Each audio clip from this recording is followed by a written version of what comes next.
गैर कानूनी तीरंदाजों के खिलाफ आज मुंबई में MNS की महारैली है। राज ठाकरे की क़यादत में रैली निकाली जाएगी। इस महारैली में तकरीबन 2 लाख लोगों के शामिल होने की उम्मीद जताई जा रही है। MNS कारकुनान गिरगांव चौपाटी से मुंबई के आज़ाद मैदान तक पैदल मार्च करेंगे। रैली का मकसद हिंदुस्तान में बांग्लादेश और पाकिस्तान के गैर कानूनी तौर से रह रहे तीरंदाजों को बाहर निकालना है।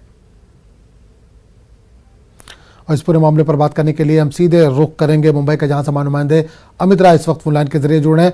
अमित, राज ठाकरे आज काफी दिनों के बाद सड़कों पर निकल रहे हैं, एक रैली की वो क़यादत करने वाले हैं, क्या है पूरा मामला? देखिए, निश्चित तौर पर राज ठाकरे ने जब 14 साल पार्टी को हुए थे तो एक अधिवेशन रखा था। उसमें साफ तौर पे कहा था कि पाकिस्तानी और बांग्लादेशी जो घुसपैठी है उनके खिलाफ जो है मन से सड़क पर उतरेगी, आंदोलन करेगी और उन्हें इस देश से जो है भगा के रहेगी। उसी के मद्देनजर जो है आज ये रैली का आयोजन किया गया है। ये रैली जो है हिंदू जिमखाना से आजाद मैदान जो है जाएगी और इसके लिए पुलिस ने जो है काफी सुरक्षा व्यवस्था का इंतजाम रखा हुआ है। इस पूरे मोर्चे पर CCTV और ड्रोन के जरिए जो है नजर रखी जाएगी।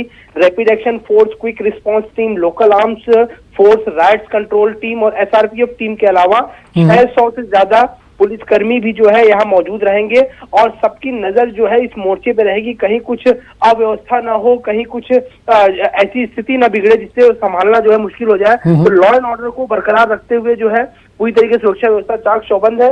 और मैं आपको बताऊं कि इस रैली को देखते हुए पहले ही जो है MNS नेताओं को 149 की नोटिस जो है जारी कर दी गई है। इसमें साफ तौर पे लिखा गया था कि आपके आंदोलन से कहीं भी अगर शांति भंग होती है तो पुलिस उस पर कार्रवाई करेगी। बिल्कुल, एक चीज और जानना चाहेंगे, शिवसेना लगातार ये इल्जाम लगाती रही, हमने देखा सामना में भी जिक्र हुआ कि MNS जो है वो बीजेपी के करीब जा रही है। क्या उससे भी जोड़कर इसको कहीं ना कहीं देखा जा रहा है कि MNS जो है वो बीजेपी के करीब जाना चाह रही है? देखिए, महीने भर पहले जो है पूर्व मुख्यमंत्री देवेंद्र फडणवीस और राज ठाकरे की जो है मुलाकात एक होटल में हुई थी, घंटे भर से ऊपर बातचीत हुई थी। उसके बाद हम देख रहे हैं कि 14 साल में पहली बार जो है मनसे का अधिवेशन रखा गया। अधिवेशन में जो है झंडे का रंग जो है बदलकर भगवा कर दिया गया और जिस तरह से मोर्चा निकाला जाए तो निश्चित तौर पे कह सकते हैं कि बीजेपी से नजदीकियां जो है राज ठाकरे की बढ़ रही हैं।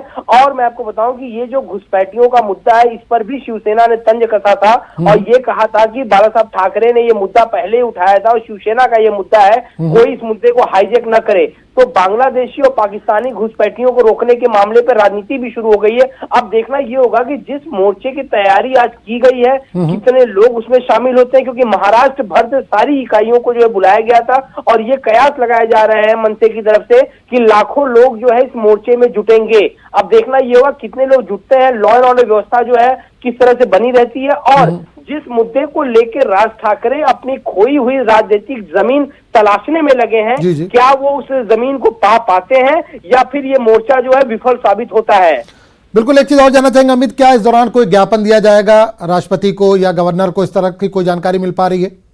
देखिए, ज्ञापन जो है बिल्कुल नहीं दिया जाएगा और मैं आपको बताऊं कि राज ठाकरे को आज की रैली में जो है जननायक साबित करने के में मन से लगी हुई है। बहुत सारे टी-शर्ट और कैप जो है वो छापे गए हैं और उस पर लिखा गया है कि राज ठाकरे जननायक है, यानी राज ठाकरे को जननायक साबित करने में मन से लगी हुई है। और आज के मोर्चे के बाद यह स्पष्ट हो सकता है कि आखिरकार अपना भगवा कलर चेंज करने वाली मनसे जो है आगे उनकी रणनीति क्या होगी।